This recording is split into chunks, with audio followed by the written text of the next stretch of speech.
بعد توحید کے حق والوں شمع رسالت کی پروانوں السلام علیکم ورحمۃ اللہ وبرکاتہ۔ الحمد للہ نحمده ونصلي ونسلم على رسوله الكريم، اما بعد اعوذ باللہ من الشیطان الرجیم، بسم اللہ الرحمن الرحیم۔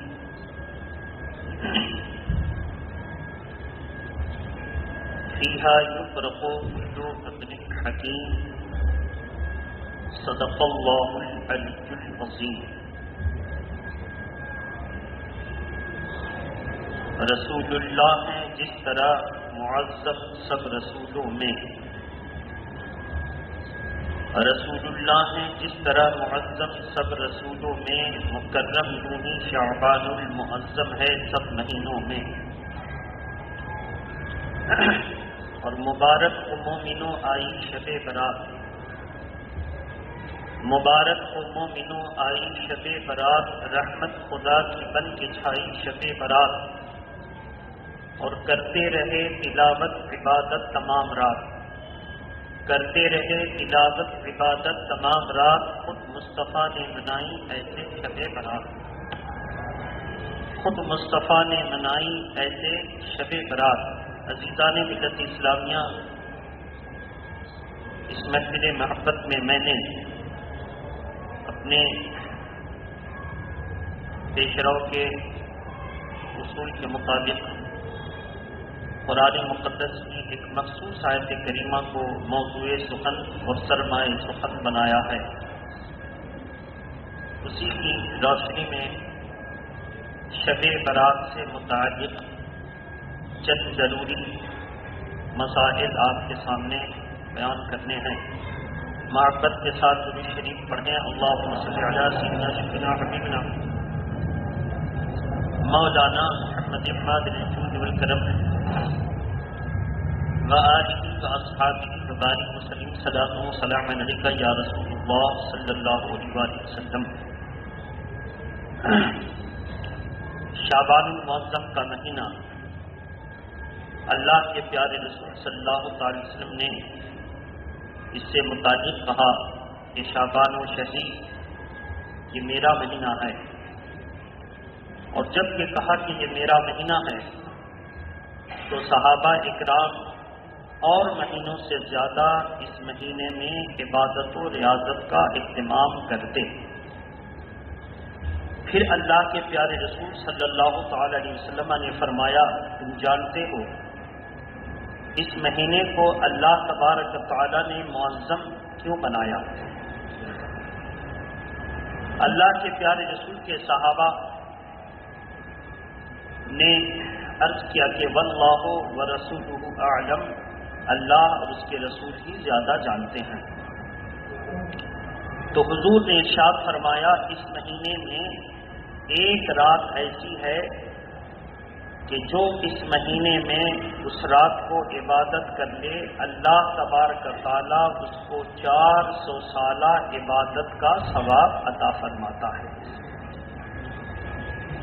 اصل میں یہ ہوا کیسے؟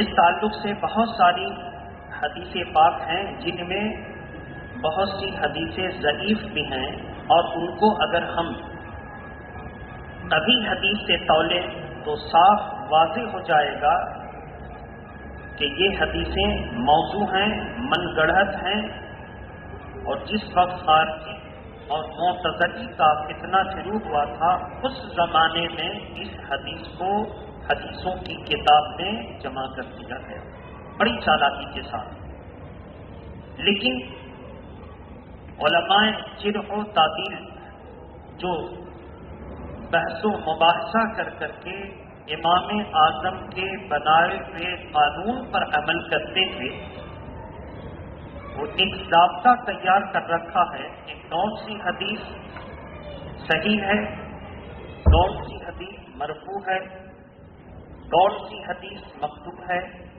کون سی حدیث شاذ ہے، اور کون سی حدیث ضعیف ہے، اور کون سی حدیث موضوع ہے۔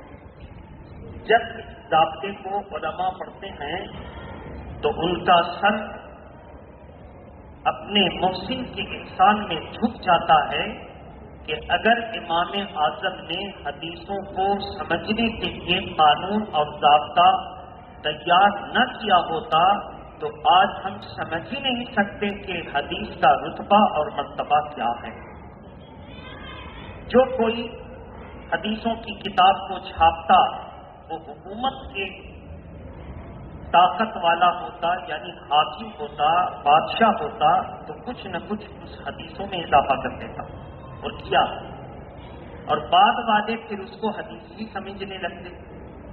جو کوئی حدیثوں کی کتاب چھاپتا ایسا ہی کرتا، لیکن انہوں نے جو ضابطہ بنا دیا اس ضابطے کے تحت ایک اہل علم پر خود یہ بات منکشف ہو جاتی ہے کہ یہ حدیث صحیح ہے یا غلط ہے۔ بہرحال فضائل کے بیان میں ضعیف حدیثوں کا اعتبار کیا جاتا ہے۔ احکام کے معاملے میں ضعیف حدیثوں سے استدلال مناسب نہیں ہے۔ احکام کی جہاں تک بات آئے گی وہاں پر حضور کی قوی حدیثیں دی جائیں گی جس کی سند متصلاً حضور تک صحیح ثابت ہو گئی، اسی سے احکام بنتے ہیں۔ مثلاً جب نماز کے تعلق سے بات آئی تو التحیات ہم پر پڑھنا نماز میں واجب ہے۔ درود ابراہیمی کی بات آئی تو درود شریف کو اللہم صلی علی محمد تک ہم پر پڑھنا واجب ہے۔ اور دعائے معصورہ کی جب بات آئی تو اس کو قرار دیا یا تو سنت ہے یا مستحب ہے۔ گویا کہ اگر کوئی نماز میں التحیات نہ پڑھے، اس کا ایک حرف بھی چھوڑ دے تو واجب ہے، اس لیے اس کی نماز نہیں ہوتی۔ درود ابراہیمی اگر نہ پڑھے چھوڑ دے تو چونکہ واجب ہے اس کی نماز نہیں ہوتی۔ اس سے پتہ چلا کہ قوی حدیثیں جو ہیں اس سے شریعت کا قانون بنتا ہے، لیکن جو کمزور روایت کے اعتبار سے حدیثیں ہیں اس سے قانون تو نہیں بن سکتا، لیکن فضیلت کے باب میں معتبر ہیں، اور انہی تمام فضائل کی بنیاد پر، فضیلت و بزرگی کی بنیاد پر شب معراج، شب قدر اور شب برات میں جتنی روایتیں آئی ہیں ان کا درجہ وہ ہے، یعنی فضائل کے باب میں وہ منظور نظر ہے، اس پر عمل کیا جائے گا۔ اب کیا ہوگا اگر کوئی عمل نہ کرے، مثلا شب برات کے موقع پر نفل نماز نہ پڑھے، قرآن مجید کی تلاوت کرے، درود شریف کی کثرت کرے، والدین کی خدمت کرے، گویا کہ شب برات میں کوئی بھی عبادت کرے اور نفل نماز نہ پڑھے تو شب برات کی فضیلت مل جائے گی۔ کیوں؟ کیونکہ یہ فضیلت والی حدیثوں سے ثابت، اور اگر یہ مستند حدیثوں سے ثابت ہوتی تو اس کا کرنا واجب ہوتا، چھوڑنے والا گنہگار ہوتا۔ بہرحال یہ ایک قانون تھا جو مشکل تر ہے، ہم سمجھ رہے ہیں، ہو سکتا ہے کہ یہ سب سمجھ میں نہ آئے، لیکن یہ قانون تھا اور قانون ہے، اور اسی ضابطہ پر قیامت تک ہم لوگ صحیح اور ضعیف میں فرق کرتے رہیں گے۔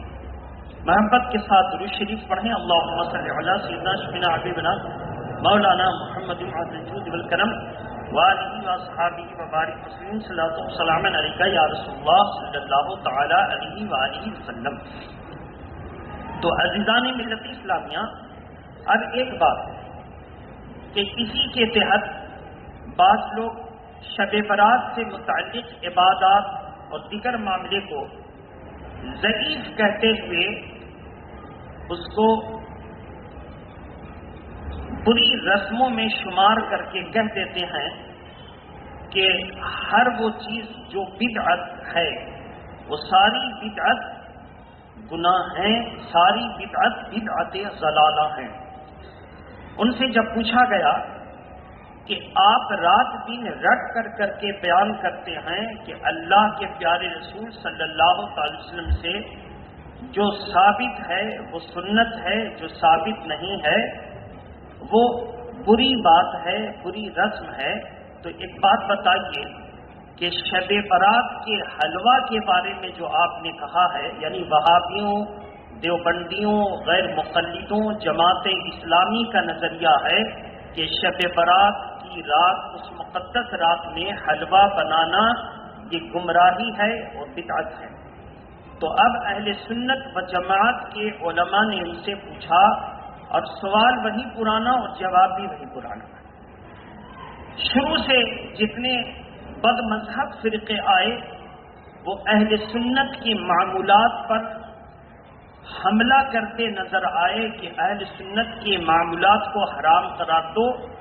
جب ان کو حرام قرار دے دیں گے تو اہل سنت کو بدعتی قرار دے دیں گے، اور جب بدعتی قرار دے دیں گے تو اس اہل سنت و جماعت کو حیثیت اور مقام پوری دنیا میں ملنا مشکل ہوگا۔ اس لیے وہ لوگ ایسا کرتے ہیں۔ علماء اہل سنت نے ان سے پوچھا کہ بتاؤ کہ شب برات کے موقع پر حلوہ بنانا جائز کیوں نہیں ہے؟ جواب دیا کہ چونکہ قرون اولیٰ میں حلوہ بنانے کی کوئی دلیل نہیں ہے، اس لیے یہ حرام ہے۔ تو اس کا جواب یہ ہے، ایک الزامی اور ایک عقلی اور نقلی۔ الزامی جواب یہ ہے کہ قرون اولیٰ میں اس طرح کی لکڑی کی ریہل پر، پلاسٹک کی ریہل پر اور باکس کے اندر اور باکس کے اوپر قرآن مجید کو رکھ کر پڑھنے کا کہیں کوئی جواز موجود نہیں ہے، اور کہیں کوئی اس کی دلیل موجود نہیں ہے، کوئی نظیر، کوئی مثال موجود نہیں ہے۔ نظیر کا مطلب ہے کہ کسی نے ریحل پر رکھ کر قرآن پڑھا ہو اور کسی نے کہا اس کو جائز ہے، ایسی کوئی مثال موجود نہیں ہے۔ اب بتاؤ جو قرون اولیٰ میں، دوسری بات وہ کہے گا یہ تو ریحل دنیا داری ہے، دینداری۔ اب دینداری میں آ جائے، دینداری میں آپ ابھی جیسے ہی 12:45 بجے گا آپ کی نظر بار بار گھڑی پر اٹھے گی۔ اب ہم آپ سے سوال کریں کہ اللہ کے پیارے نبی صلی اللہ علیہ وسلم کے روشن زمانے میں جب گھڑی تھی ہی نہیں تو 12:45 ہی بجے جماعت قائم ہو، اس کی دلیل آپ کے پاس کیا ہے؟ اب تو دینداری کی بات آ گئی نا، اب تو اس کا تعلق دین سے ہو گیا نا۔ نمبر 2، ماربل کی بنی ہوئی زمین پر، ماربل کے فرش پر آپ بیٹھے ہیں۔ اللہ کے پیارے نبی کے دور میں کیا ماربل کا فرش تھا؟ نمبر 3، آپ کے سروں پر مختلف قسم کی جو ٹوپیاں ہیں، ذرا ہم کو دلیل سے بتائیے کہ حضور صلی اللہ علیہ وسلم ان طرحوں کی ٹوپیوں کو پہننے کا حکم دیا تھا۔ بہت ساری مثالیں ہم آپ کو اگر دینا شروع کر دیں تو ہم تھک جائیں گے، لیکن مثال ختم نہیں ہوگی۔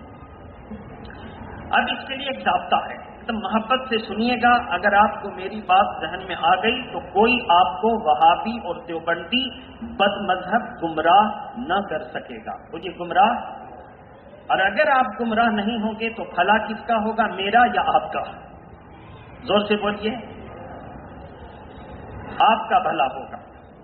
بہرحال ایک قانون ہے، اللہ کے پیارے نبی نے فرما دیا کہ قرآن مجید کا ادب کرو، اس کی تعظیم کرو، اس کی بے ادبی نہ کرو۔ اب مسلمانوں نے دیکھا کہ اگر ہم اس کو نیچے رکھ کر کے پڑھتے ہیں تو بے ادبی ہے، تو اس کو اوپر رکھ کر کے پڑھو۔ اب جب ہم نے اس کو اپنے ہاتھ میں لے کر پڑھنا شروع کیا تو کسی انجینئر دماغ کی اس ضرورت پر نظر پڑی کہ اگر یہ مسلمان اپنے ہاتھ پر لے کر قرآن پڑھ رہا ہے تو کوئی ایسی چیز ترتیب دے دی جائے، وجود میں لایا جائے جو اس کو ہاتھ سے اٹھانے کی زحمت نہ اٹھانی پڑے۔ اب اس انجینئر دماغ نے اپنے دماغ سے اس نے لکڑی اور دیگر اشیاء کی ایسی چیز بنائی۔ آپ کو پتا ہے نا کہ ضرورت ایجاد کی ماں ہے، اور یہ ضرورت پہلے ضرورت پڑتی ہے تب کوئی چیز وجود میں آتی ہے۔ پہلے تو ضرورت پڑی کہ اس کو کوئی سہارا دے، اب وہ چیز وجود میں آ گئی۔ اب دیکھا جائے گا کہ وجود میں آنے والی چیز حرام ہے یا حلال۔ تو قانون ہے، ما احل اللہ وحرم، اللہ نے ہر حلال کو قرآن میں بیان کر دیا اور ہر حرام کو قرآن میں بیان کر دیا۔ جس کو قرآن نے حلال کہا وہ قیامت تک حلال، اور جس کو قرآن نے حرام کہا وہ قیامت تک۔ اب جب اتنی تفصیل قرآن میں آ گئی تو اب جو کوئی حلال کو حرام بتائے وہ قرآن کا حکم تبدیل کرے گا، وہ سب ہو سکتا ہے مسلمان، اس لیے ہے قانون۔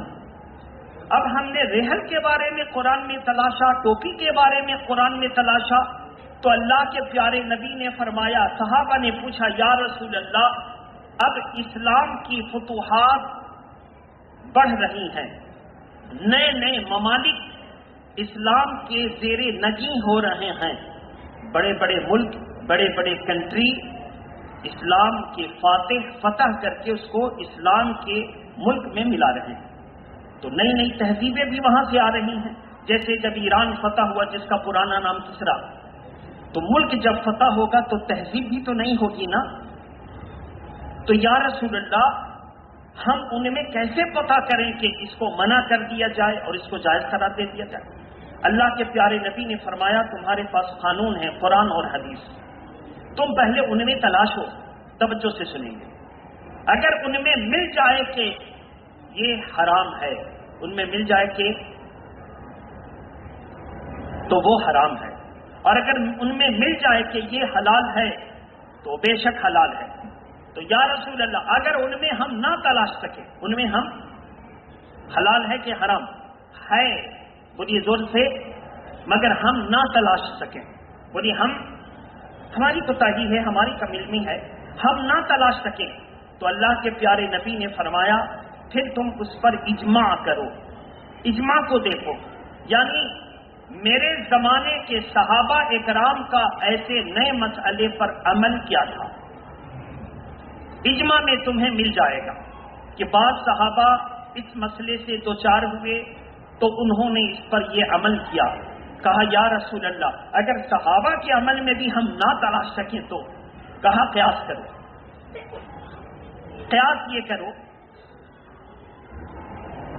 مثال کے طور پہ اللہ کے پیارے نبی کے روشن ظاہری طور میں کاغذ کے نوٹ، زور سے بولیے، تھے یا نہیں یہ بولیے نا، کاغذ کے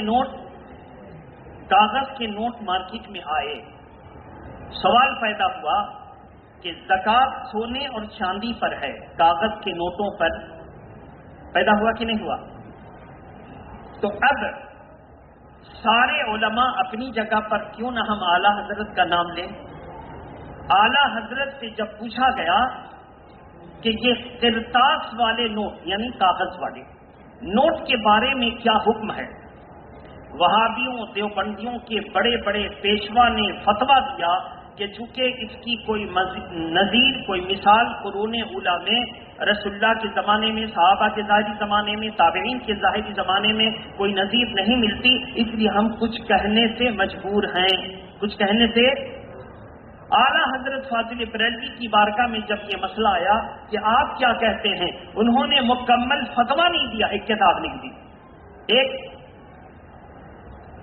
الفقیہ الفاہم، ایک کتاب لکھ دی، اور اس میں یہ لکھا کہ ان کاغذ کے نوٹوں پر جب تک ان کا چلن باقی ہے، ان کی کرنسی ہے، ان کی مالیت ہے، ان کی اہمیت ہے، اور گورنمنٹ ان کو کرنسی کی حیثیت سے ان کو اہمیت دے رہی ہے، یعنی 500 کے نوٹوں میں اتنی چیزیں آئیں گی، 1000 کے نوٹوں میں اتنی چیزیں آئیں گی، 2000 کے نوٹوں میں اتنی چیزیں آئیں گی، 1000 جب تک چلتی رہیں اس پر زکوٰۃ واجب، اور جب بند ہو گئی تو اب زکوٰۃ واجب نہیں۔ اب اس کا چلن جب ختم ہو گیا تو اب وہ کیا ہو گیا؟ کاغذ کا ٹکڑا کیا ہو گیا؟ تو جب تک اس کی اہمیت ہے، سونے چاندی کی زکوٰۃ پر جو زکوٰۃ کا حکم ہے، اہمیت رہتے ہوئے اس پر بھی زکوٰۃ کا حکم ہوگا۔ جس دن اس کا چلن ختم ہو جائے زکوٰۃ کا حکم اٹھ جائے گا۔ جب یہ اہل عرب کے علماء مفتیان اکرام کی بارگاہ میں آیا، کہا اللہ کی قسم اگر یہ ہندوستانی عالم نہ ہوتا اس معاملے میں ہم لوگ اب تک بھٹکتے رہتے، ہم لوگ اب تک۔ یہ تو میں نے بہت سہل جملے میں کہا، اعلیٰ حضرت نے پرانی کتابوں سے ایک دم چھوٹے چھوٹے سائز والے حروف میں جو لکھا تو علماء کے سر چکرا گئے پڑھتے پڑھتے، کہا اللہ کی قسم یہ عالم ہے یا پھر جنات ہے، اس کے دماغ میں اتنی کتابیں آ کہاں سے جاتی ہیں؟ میرے محترم بزرگوں دوستوں، بہرحال اب شب برات کا حلوہ دیکھیں۔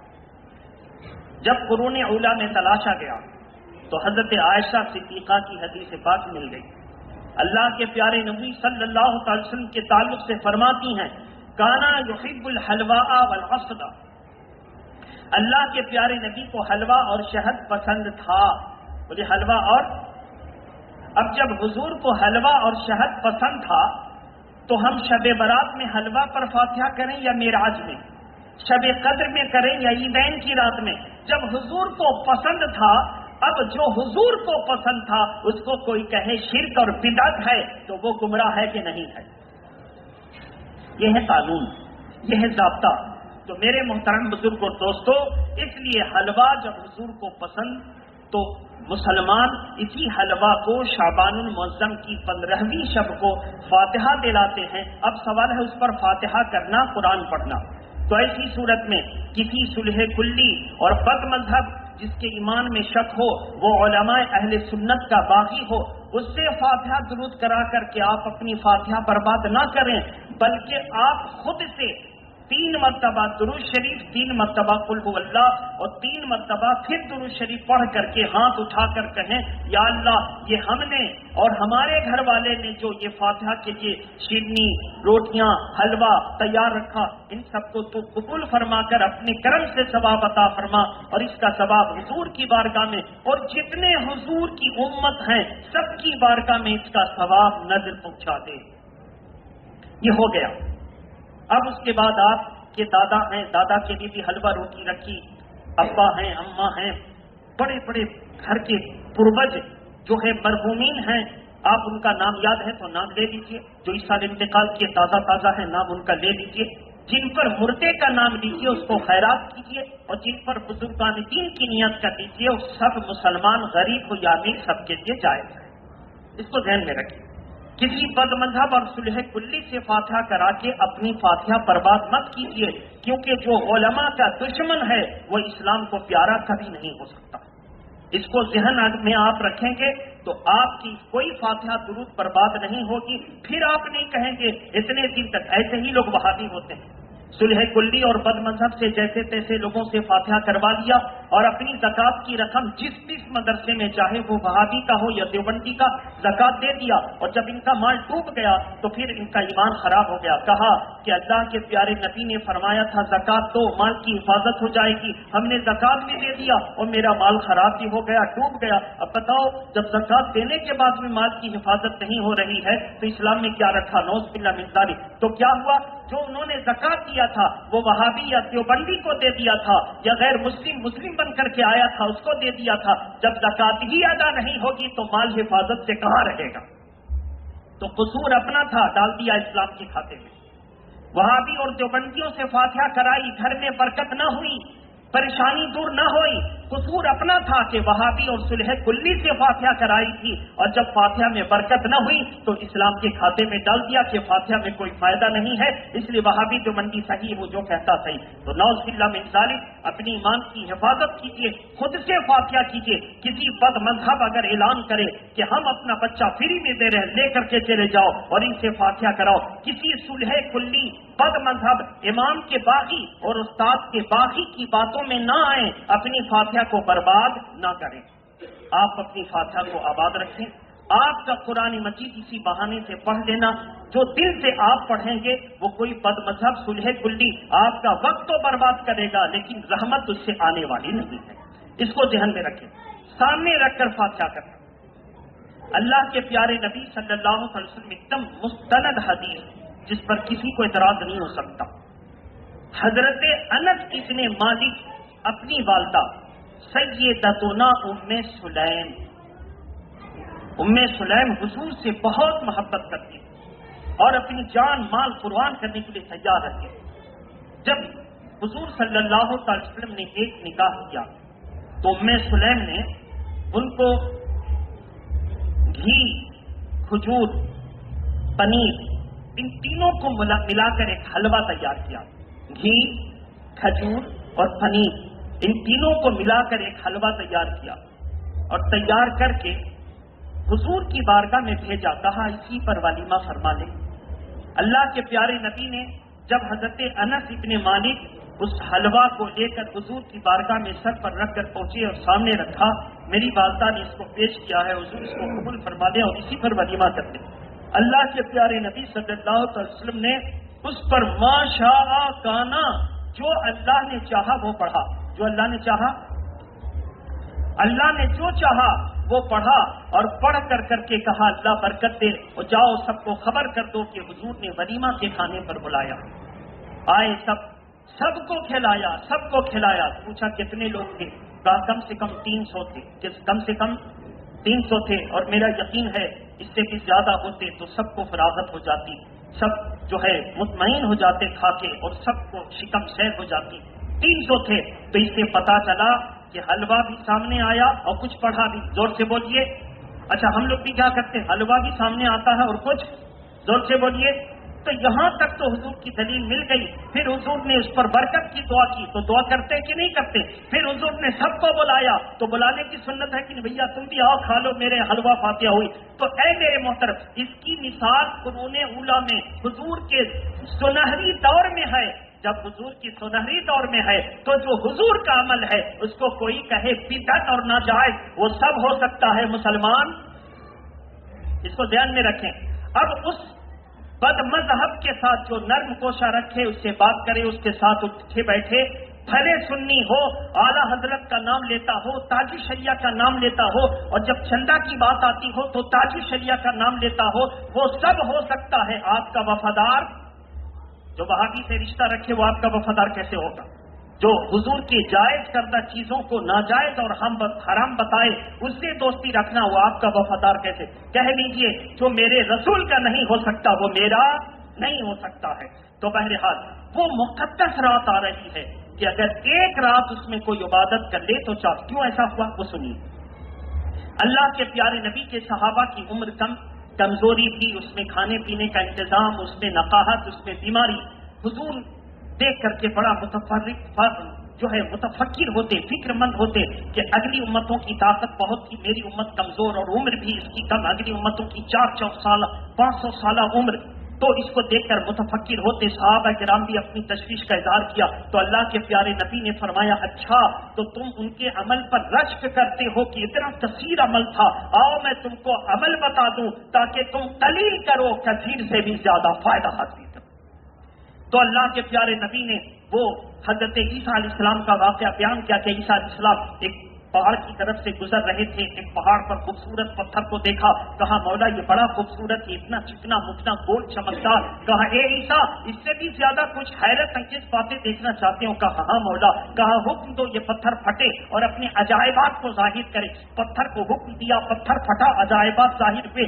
ایک آدمی کے ہاتھ میں انگور کی بیلیں اور اس میں سے کھا پی رہا ہے، نیچے میں نہر بھی جاری ہے، وہ پتھر کے اندر عبادت کر رہا۔ پوچھا کہ اے حسین اور اے بزرگ نوجوان تو کتنے سال سے عبادت کر رہا تھا؟ 400 سال سے۔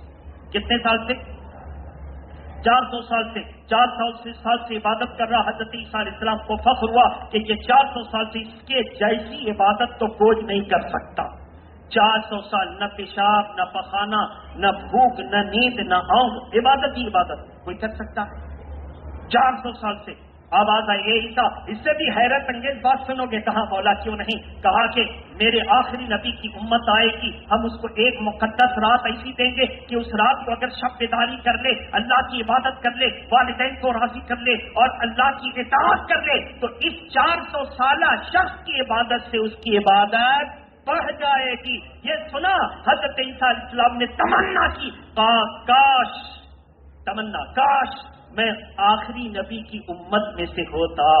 آپ اندازہ کریں، آپ اپنی قسمت پر ناز کریں کہ ہماری عمر کم، بیماریوں کا حملہ، پریشانیوں کا حملہ، اس پر نیند سونا یہ وہ، ان تمام کے بعد بھی ہم اس رات کو پالیں اور اس میں عبادت کریں تو 400 سالہ عبادت سے ہم بڑھ جائیں۔ اب کوئی ایسا ہوگا جو کھو دے گا اس رات سے؟ اس لیے گاڑیوں پر ادھر ادھر وقت پر بات کرنے کی ضرورت نہیں ہے، مکمل آپ مسجد میں آئیں۔ بعد نماز عصر سے فراغت کے بعد دیکھیے 4:06 سے عصر کی نماز کا وقت شروع ہو رہا۔ کتنا؟ 4:06 پر تو ہماری ماں بہنیں 3 بجے تک سارے حلوہ اور پکوان پکا لیں. کب پکائیں گی؟ اتوار کو. کب پکائیں گی؟ کتنے بجے؟ 3 بجے سارے پکوان پکا لیں اور 3 بجے پکا کر نہا دھو کر 3:30 بجے ظہر کی نماز پڑھ لیں، کیونکہ 4 بجے سے عصر کی جماعت شروع، نماز کا وقت شروع. 3:30 بجے تک ظہر کی نماز سے فارغ ہو جائیں، بیٹھ کر کلمہ درود شریف پڑھتی رہیں. عصر کی نماز کو 4:30 بجے پڑھیں. کتنے بجے؟ ہمارے مرد حضرات جیسے عصر کی اذان ہو جائے 4:30 بجے، عورتیں اپنے گھر میں پڑھ لیں اور مرد مسجدوں کی تیاری کریں، مسجد میں آ جائیں. 5 بجے جماعت ہوگی.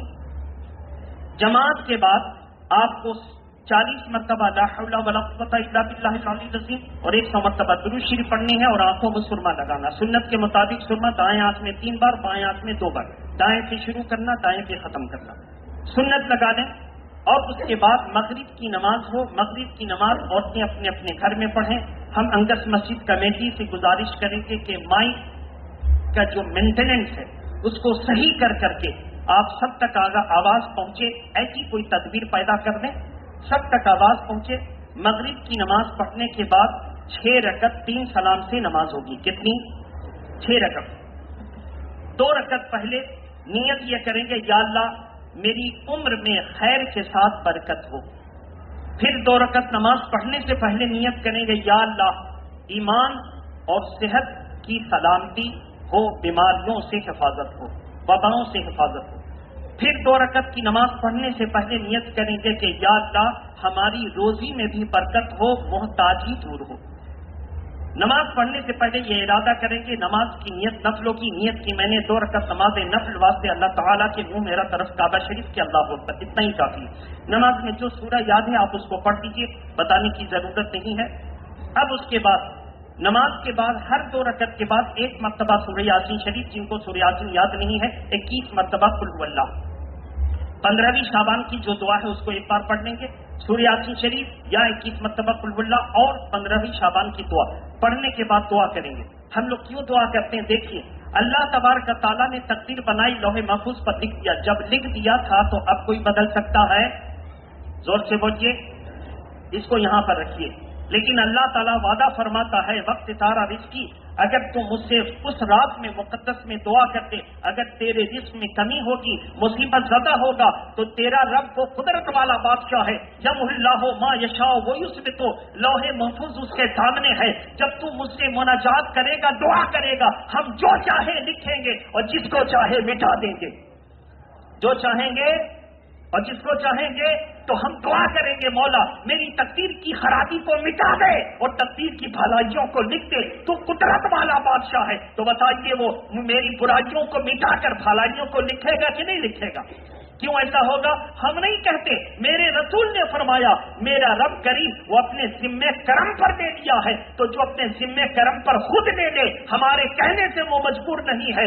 جب خود اپنے ذمہ کرم پر یہ ذمہ داری اٹھا لے گا تو ہمیں یقین ہے وہ وعدہ کے خلاف نہیں کرتا. وعدہ کے خلاف یہ اصل اصول ہے، اس کو سمجھنے کی کوشش کیجیے. وآخر دعوانا الحمدللہ رب العالمین. اپنے اپنے گھروں میں فاتحہ خود سے پڑھیے اور شب برات کے موقع پر مغرب بعد عبادت کا وقت ہے، فاتحہ کے چکر میں نہ رہیے گا، بلکہ مسجد سے جو فاتحہ ہوگی آپ اپنی اپنی شیٹنی کھول کر کے رکھ دیجیے گا اور دعا کر دیجیے گا نیت کہ امام صاحب جو مسجد سے فاتحہ پڑھ رہے ہیں ہم بھی شامل ہیں. انشاءاللہ آپ کی فاتحہ کی میں نیت کروں گا، آپ کی فاتحہ گھر بیٹھے ہو جائے گی. یہ روحانی چیز ہے، اس کے لیے آنے جانے کی ضرورت نہیں ہے. وآخر دعوانا الحمدللہ رب العالمین.